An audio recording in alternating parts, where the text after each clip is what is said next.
A very warm welcome to the third episode of my video blog for your ears only. And the topic for today is, are today's Hindi film songs bad?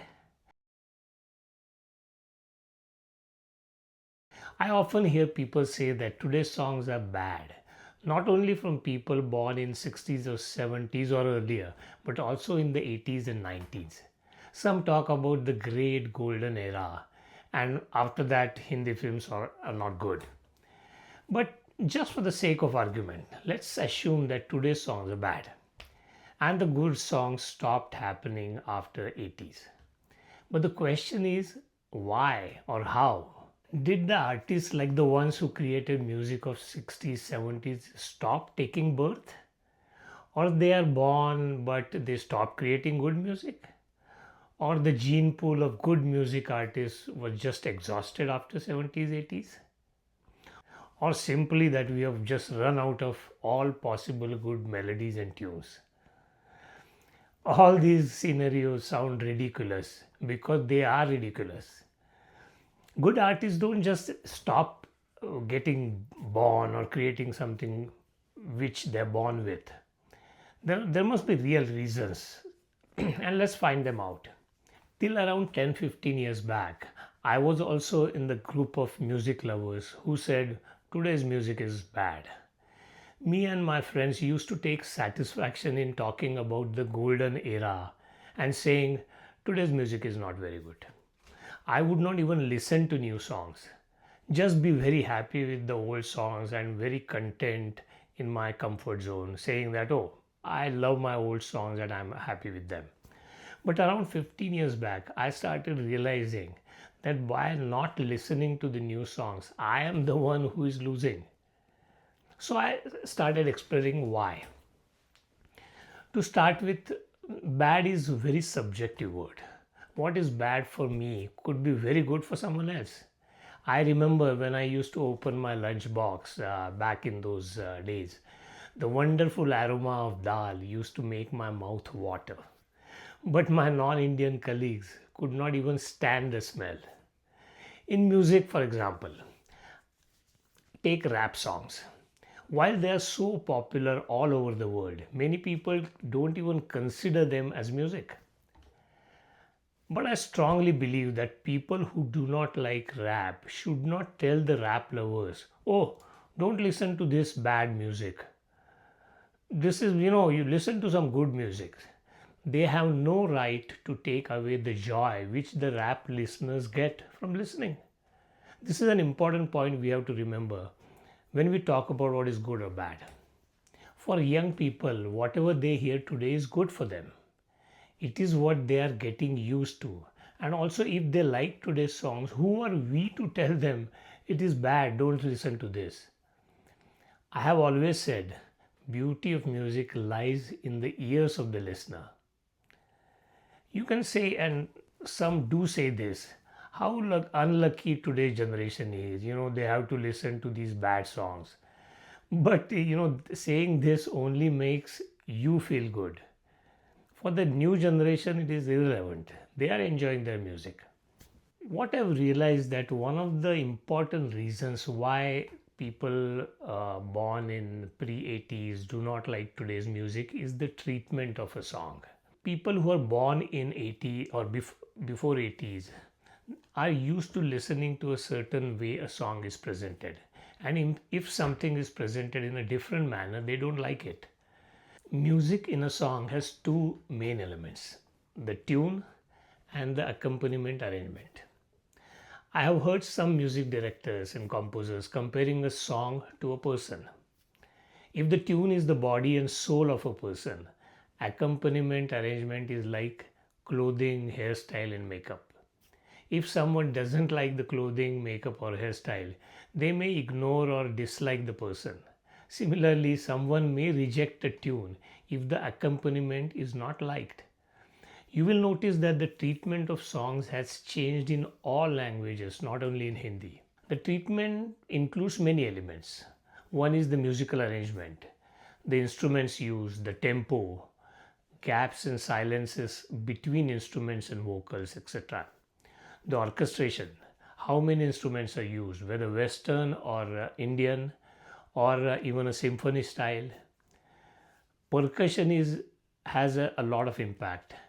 What kind of rhythm is used? What kind of instruments are used to create that rhythm? The teka, the groove, and also the singing style, whether it is full throated singing or maybe more like humming or little nasal. Today's songs sound more like humming than full throated songs in the past. I also feel that today's songs have an overdose of expressions and feelings.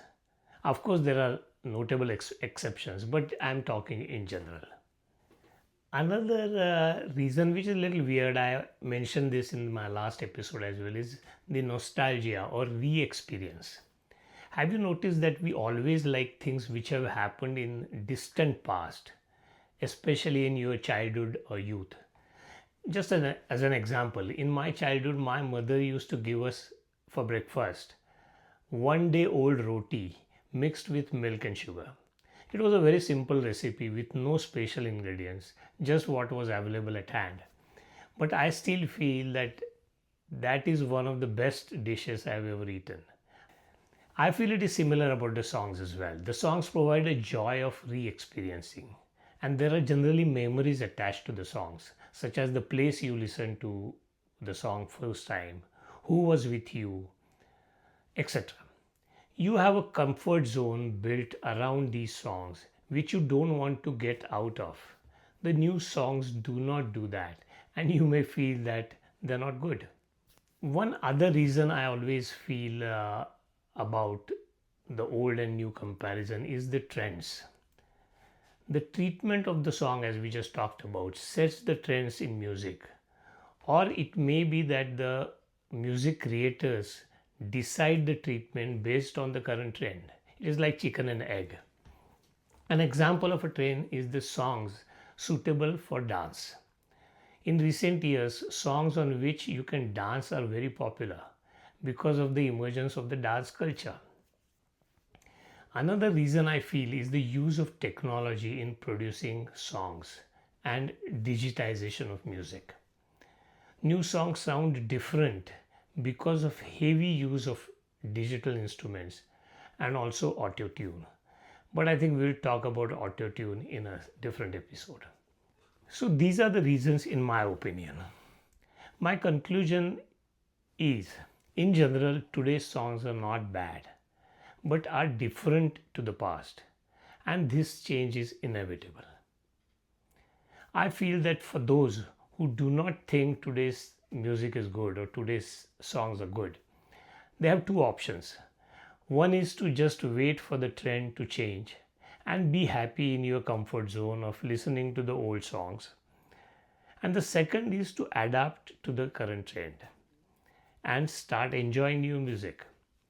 I chose the second option and will advise you as well, because if you don't, it is your loss. It won't be easy to adapt, but I can give you some tips which have helped me and hope it will help you as well. First is the mental block. Remove the mental block and prepare yourself mentally to accept and appreciate. Second thing is listen to the song at least 4-5 times. Most of the songs are liked only if you listen to them repeatedly. Thirdly, try to focus and understand the tune or melody in the song, or even a particular groove or percussion phrase.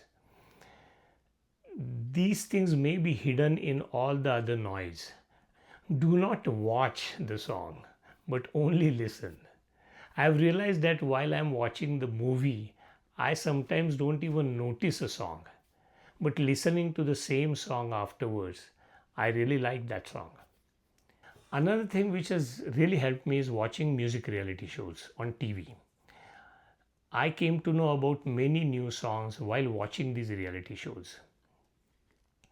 I really appreciated these songs when I was watching those shows, and the reason could be that there is much less use of technology, and auto tune is, I think, negligible. Excellent. Hope these tips will help you in starting to enjoy the new music. And this is where we will stop for today. Please keep sending your comments and feedback, and see you soon in the next episode of For Your Ears Only.